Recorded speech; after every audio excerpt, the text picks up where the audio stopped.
Hey guys, welcome back to the Viking Boys.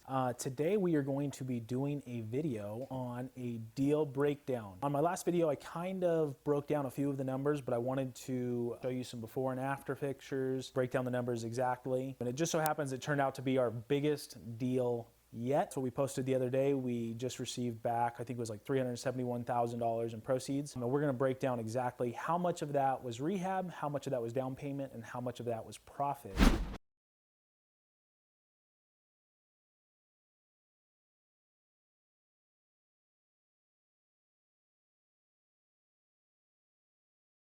So yeah, we're gonna jump into the computer so I can screen record this and show you guys exactly the breakdown and the before and after pictures. This one's a little unique. So this one was actually a fourplex that Luke and I bought a little over a year ago. And the plan was to always keep it. Just keep it long-term, rent it out. But one thing that we've learned and that someone taught us, one of our mentors, was you should always have a sales price that no matter what, no matter how much you like a property, you will sell a property for. If someone approaches you and says, hey, I'll pay this crazy amount, you should sell it. So that's exactly what we did.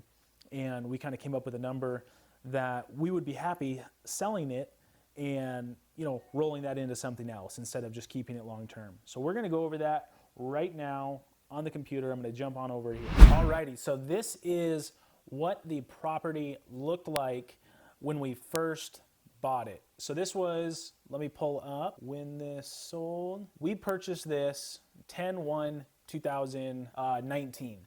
So we held it for, just over 14 months. And these are the pictures of it when we first bought it. So we're gonna go full screen. So it's a unique building. So it's a fourplex. This was a 2-bedroom, 2-bath. This was a studio, 2-bedroom, 2-bath, and another studio. But as you can see, the previous owners, they did not care for it whatsoever.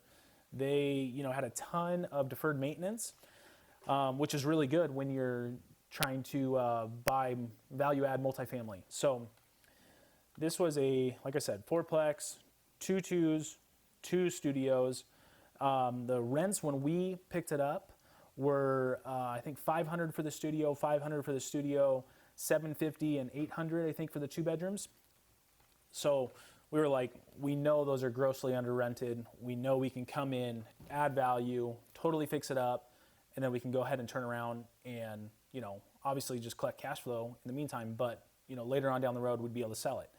So this property, it shows we closed it for $350, but it actually closed for $320. The previous agent that we bought it from, she definitely wasn't on her stuff. This was actually up in Prescott, and she listed it on the wrong MLS, which really helped us out because no one saw it up in Prescott. So we bought this for $320, and we ended up selling it. I'm going to show you the pictures of what we sold it. We ended up selling it for $700,000. So here it is afterwards. There's our little banner. We did new roofs. Obviously painted the entire exterior, added some TNG, did some new sliders. There's a nice shot of my truck here. And these are kind of the finishes we went with. So this is one of the studios, really small little kitchen, just did white shaker cabinets, cheap rehab. I think this ended up costing us 10 grand for this unit. And there's another one, basically the exact same, very similar to this layout here. So we spent 10 grand on each one of those studios. And on the bigger units, we probably spent about 25 grand on each one. And there was a lot of deferred maintenance on the exterior, electric, plumbing that we had to dump quite a bit of money into. So this is just to show you what we kind of did to the property, fully updated each bathroom. Each unit was really nice. And we were able to sell it for $700,000. This thing just closed on Friday. And the reason why we were able to increase the sales price from $320 when we bought it to $700,000 when we went ahead and sold it was because we brought those rents up big time. On the 2 bedrooms, we were renting each one out for, one was $1,250, the other one was $1,270. And on the studios, we were able to raise those from $500 to one's $800 and one's $900. So someone's going to come in there and be cash flowing from day one, depending on what they buy it at. So we listed it for $675, and we actually ended up getting a full price offer that was above asking by $25,000. So as I mentioned, we were able to sell it for $25,000 above asking. This was a buyer that was 1031ing some funds from another couple sales they're actually from California, and they were selling properties in California to get out of there and buy them out here in Arizona, which has turned out to be who we sell the properties to the most at the highest dollar amount. So they were able just to, get a completely turnkey property, roll that money from that other sale into this, and cash flow from day one. I'm going to break down the numbers here for exactly what we sold it for. So we bought it for $700,000, as I mentioned. Total repairs was actually right around $110,000. Closing costs when we bought it was $4,000. Closing cost to sell it, 3.5%. Realtor fees, and our holding costs. We did accrue a little bit of holding costs in the very beginning, just when the rents were really, really low, because we did take this down with a hard money loan. When the rents were really low, we were losing a little bit of money, but we were able to get those people out very quickly and rent those up right away. So our holding costs, we actually made money by holding it in the long term because we raised those rents and, they never missed any payments or anything. So our holding costs were literally net zero, if not plus. So we bought this property for $320,000, like I said. So our profit on this deal was right around $241,500. So on our settlement statement, you'll see here, we got $371,000 back. We did put down $32,000 on the property when we bought it, 10% down. And, I'm rolling in $110,000 worth of rehab funds. Pops us out with $241,000 net proceeds.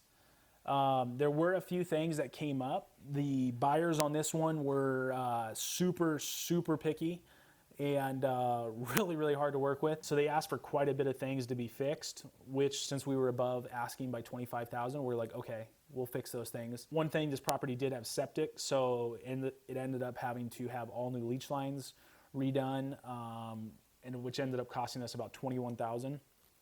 So that took a chunk of money out for that, but we were like, we're getting this great offer. Let's just go ahead and sell it, cater to their needs instead of having to go back on the market, wait for a new buyer, and you might not sell it for, that same dollar amount. And most likely the next buyer is going to ask for very similar requests. So this turns out to be our biggest deal yet with, like I said, the profit being $241,500. One of my friends, I saw something he posted the other day, and he said, this market has everybody looking like an expert, which is so, so true. I mean, everyone can sell properties for super crazy high amounts right now, and at some point that's gonna change. So that's why, like I said in the very beginning of this video, Luke and I have, on keepers, we have given a price that we would 100% sell every single rental for. And it's definitely super high. And on this one, we felt $700,000 was that number. Because if the market changes, in the next year, we can't really see it increasing much more than $700,000 over the next year. And if it is, it's not going to be by much. So we would rather take those funds out of this, put them back into our business, and help us scale even more than where we're at now. So that is why we ended up doing this. Typically, we don't want to sell any rentals just because our goal is always cash flow. But this is a unique situation, and I think a big thing if you're having rentals is you need to have that number in your head that you would definitely sell for. So guys, once again, I don't break these numbers down and show you this to impress you. I just want to impress upon you what is possible when you're buying deals and you're selling at the top of the market, and you're able to roll those funds back into, either more cash flowing assets or other flips to generate more money. So a lot of people are asking, like, why would you sell this at the top of the market? You're going to pay a ton of taxes, this, and this. I get that. It's not what we really, really wanted to do, but we had that number in mind that we wanted to, if we could sell it for this, we said it'll be totally worth it. So yeah, if you guys have any topics you'd love for us to cover, we'd love to put together some videos for you. Till next time, we will see you soon.